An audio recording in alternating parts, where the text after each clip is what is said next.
Assalamualaikum warahmatullahi wabarakatuh. Sekarang kita akan membahas tentang korelasi linier.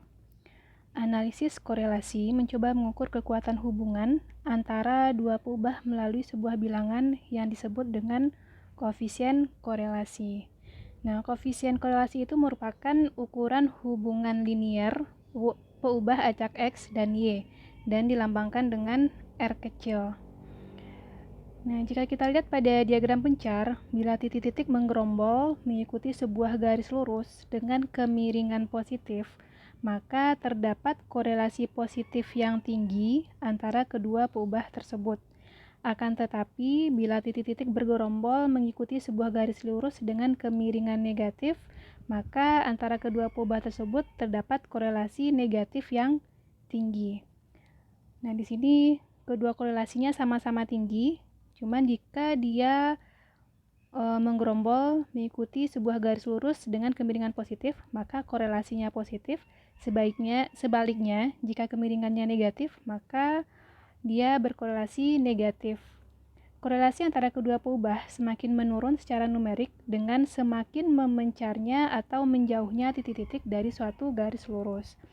Nah, ini adalah gambaran dari diagram pencar untuk jenis-jenis korelasi. Yang pertama, jika titik-titiknya menggerombol membentuk kemiringan yang positif, berarti kemiringannya ke atas, maka ini disebut sebagai korelasi positif.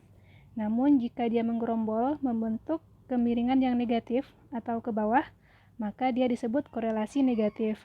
Nah, jika titik-titik itu menggerombol dan tidak membentuk pola garis yang miring, atau dia hanya menggerombol secara tidak teratur dan membentuk garis lurus yang horizontal, maka di sini bisa kita katakan bahwa tidak ada korelasi antara variabel X dan variabel Y. Kemudian nilai R atau koefisien korelasi berada antara min 1 sampai 1. Nilai R yang mendekati 1 atau min 1 artinya X dan Y memiliki korelasi linier yang tinggi. Nah, jika R-nya sama dengan 0, maka keduanya tidak memiliki relasi atau hubungan linier.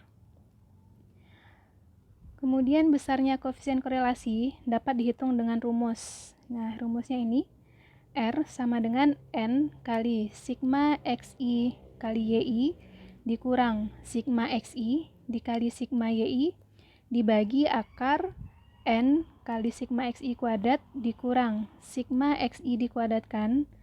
Hasil ini dikali dengan N kali sigma YI kuadrat dikurang sigma YI dikuadratkan. Nah, kemudian kita lanjut ke koefisien determinasi. Koefisien determinasi sampel adalah ukuran proporsi keragaman total nilai peubah Y yang dapat dijelaskan oleh nilai peubah X melalui hubungan linier.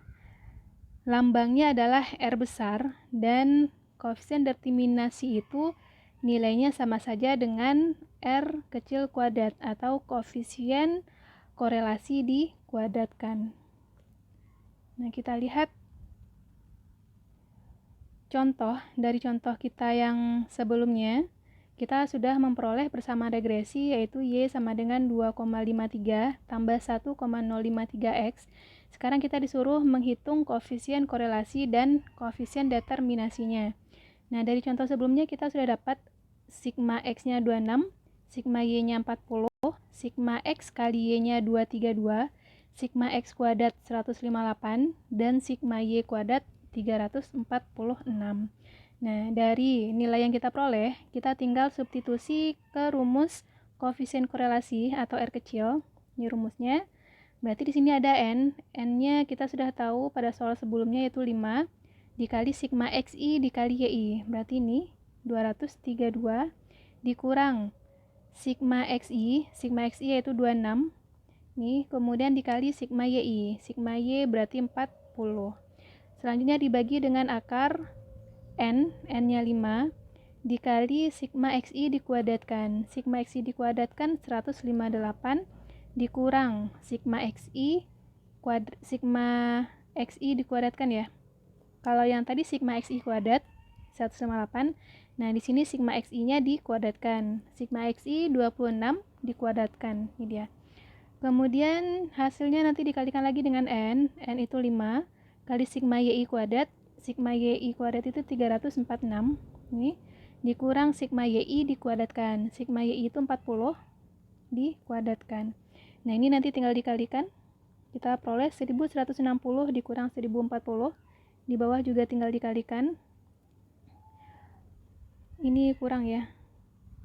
Nah, ini dia. Selanjutnya hasil setelah kita selesaikan dengan perhitungan matematika, kita peroleh hasil akhirnya yaitu 0,9857. Ini adalah koefisien korelasinya. Dan untuk koefisien determinasi atau R besar itu berarti 0,9857 kita kuadratkan diperoleh 0,97 atau bisa kita tulis 97%. Dari hasil ini 97% nilai koefisien determinasi yang 97% ini menunjukkan bahwa 97% proporsi keragaman nilai peubah Y atau volume penjualan dapat dijelaskan oleh nilai peubah X atau biaya promosi melalui hubungan linear. Sementara itu, sisanya yang 3% itu dijelaskan oleh hal-hal lain. Nah, demikianlah materi kita hari ini. Semoga bisa difahami.